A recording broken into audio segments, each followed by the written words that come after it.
I wanted to share this very brief story with you so that you guys can get an idea of how to build your own pipeline and how you'd be able to stop trading time for dollars. Far away, in a small village near a beautiful valley, lived two friends, Mike and Scott. They were both young and dreamed of a better life for themselves. They'd often discuss their dreams about how they would become the most successful men in the village. They weren't afraid of hard work and searched for opportunities to realize their goals and achieve their dreams. One day an opportunity presented itself. The owner of the pancake house decided to hire two people to bring maple syrup from a nearby forest in the mountains across the valley and back down to the pancake house. They were to be paid based on the amount of maple syrup delivered to the pancake house. Mike and Scott enthusiastically got to work every day from morning till evening. They carried buckets to and from the forest. They worked hard carrying syrup to the pancake house. In the evening, they'd return home with their day's wages. Scott was satisfied with his work and the money he earned. He was sure that with this work he could achieve his dreams. Scott thought that to increase his wages, he could use bigger buckets to bring more syrup each trip. He believed with a larger income, he would soon be able to buy a new car and the house he dreamed about.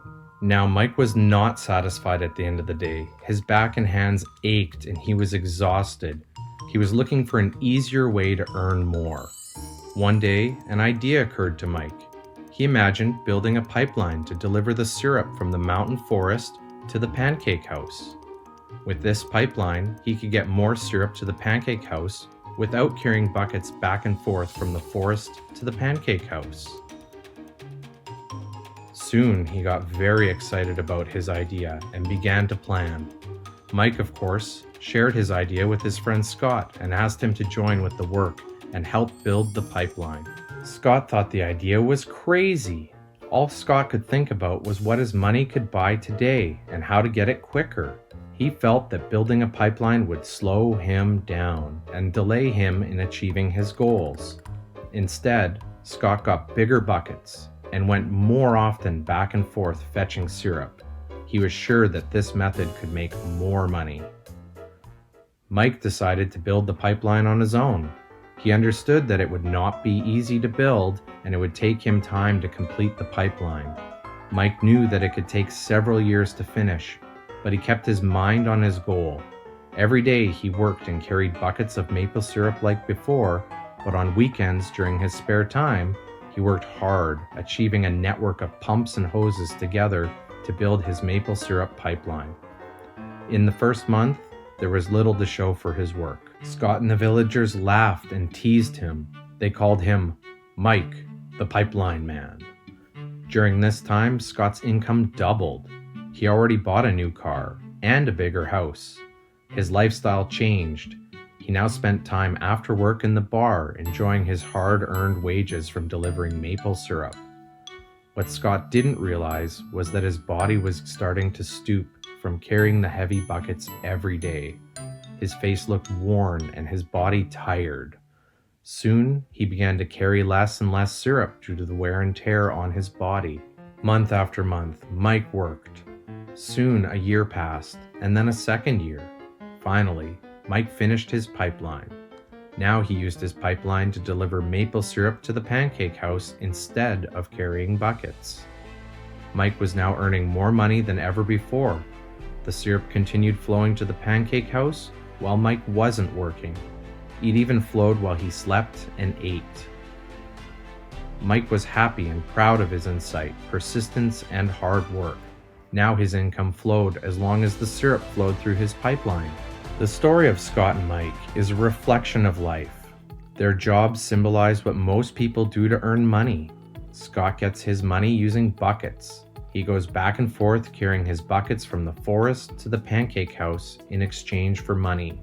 To increase his income, he either has to go more frequently to the forest or use larger buckets. It's common in real life to increase our income by working harder. For example, working overtime or getting a second job. We also increase the size of our buckets by accepting a higher paying position, which often includes spending more time on the job. Most of us exchange time for money like Scott. We know that every person has only 24 hours in the day, and it's not possible to use all our time to work. Okay, the most difficult time comes when we can no longer exchange time for money due to age, health, or other reasons. Then our income stops. Now let's review what Mike did. Very wisely, Mike did not exchange all of his time for a limited income, but he used some of his time to build a pipeline. He knew that the pipeline would bring ongoing income as long as the syrup flowed, and ongoing income that multiplied the time he worked each day.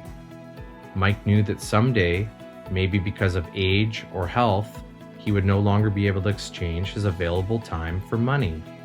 Mike knew that if he could make the idea of a pipeline work, then he only had to do the hard work of building the pipeline once. After the pipeline was completed, Mike was able to monitor and maintain the flow of syrup to ensure that his income would continue. Mike has shown us that to earn an income, we don't always have to directly exchange time for money. There really are better ways. How about you? Are you still like Scott, who directly exchanges time for money? Or do you want to be like Mike, building and maintaining a pipeline for ongoing income? We can use the exact same concepts that Mike did when building the pipeline that delivered maple syrup, but we're able to do so using real estate.